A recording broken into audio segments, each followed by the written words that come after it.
Hello, my name is Nathan Terabassi, and this is my Art 100 project on Paul Gauguin. Some background on Paul. He was born June 7, 1848, in Paris, France. He died May 8, 1903. He was a post-impressionistic artist. Impressionistic art is a style in which the artist captures the image of an object as someone would see it, as if they had just caught it at a glance. So Paul Gauguin was the complete opposite of an impressionistic artist. He was well known for his paintings, sculptures, ceramics, and engravings. On the left we have an image of an impressionistic painting. You can see it's kind of dull, not really a lot of detail. But then on the right is a post-impressionistic painting done by Gauguin, and you could definitely tell that there's more detail in everything.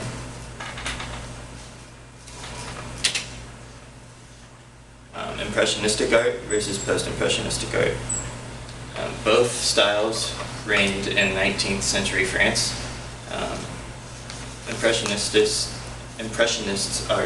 Artists focused on the effect of light, atmosphere, and movement, whereas post-impressionistic art focuses on symbolic content, formal order, and structure.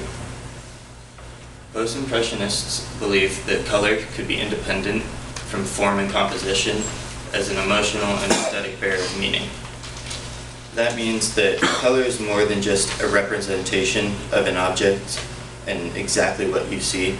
The object gets a specific meaning depending on the color that you give it. Some impressionistic artists you guys may be familiar with are Claude Monet, Renoir, and Frederic Bazille. And some post-impressionistic artists you guys may know are Paul Cézanne, Van Gogh, and Georges Seurat. A little bit about Gauguin's life. He was sent to boarding school at a very young age by his mother. He hated boarding school. He disliked it and tried to actually leave a few times. As soon as he was of age, he signed his papers to join the military and became part of the French Navy. As soon as he was done with the Navy and the military, he returned back home to actually become a stockbroker. His mother's rich boyfriend gave him that job, and whether he wanted it or not. Gauguin started painting simply in his off time from being a stockbroker and had no intentions of really becoming an artist. He first started to show pieces of impressionistic art of post-impressionistic art in impressionistic exhibits, so it may have been a little contradictory. After he's shown a few pieces of his artwork, including his sculpture of his son Emilie, which was one of his first pieces, he began to work with his friends and colleagues that included Pissarro, Paul Cézanne, and even Vincent van Gogh. Gauguin and Vincent van Gogh. Van Gogh and Gauguin actually became friends through artwork, so they had no prior meetings. Gauguin moved into a house with Van Gogh in 1888. This house was called the Yellow House, and it was located in Arles, France. They worked together in this house for 9 weeks. For some unknown reason, Van Gogh lost his sanity on December 23rd and confronted Gauguin with a razor. That same night, Van Gogh proceeded to cut off his left earlobe. He then wrapped it in newspapers and gave it to a prostitute named Rachel. There was rumors along with this that Gauguin and Van Gogh actually were gay together, and there was speculation there. Gauguin and Van Gogh continued to keep in touch after the years, but actually never met up again. The painting shown on the board is actually a portrait of Van Gogh done by Gauguin, and it's called The Man in the Red Beret. Some progression of Gauguin's art. Gauguin's early art, is on the left. It was very much the ideal example of post-impressionistic art. definitive, symbolic, and methodical. Later in his artistic career, Gauguin was influenced by the time period folk art and Japanese prints. This influence was considered to be called Clausenism, and this art, such as the painting on the right, Le Christ jaune, or the Yellow Christ, depicts Clausenism. Clausenism is defined as bold and flat forms separated by dark contours. As you can see, there's a lot of yellow used in that painting, only to be separated by small lines of black.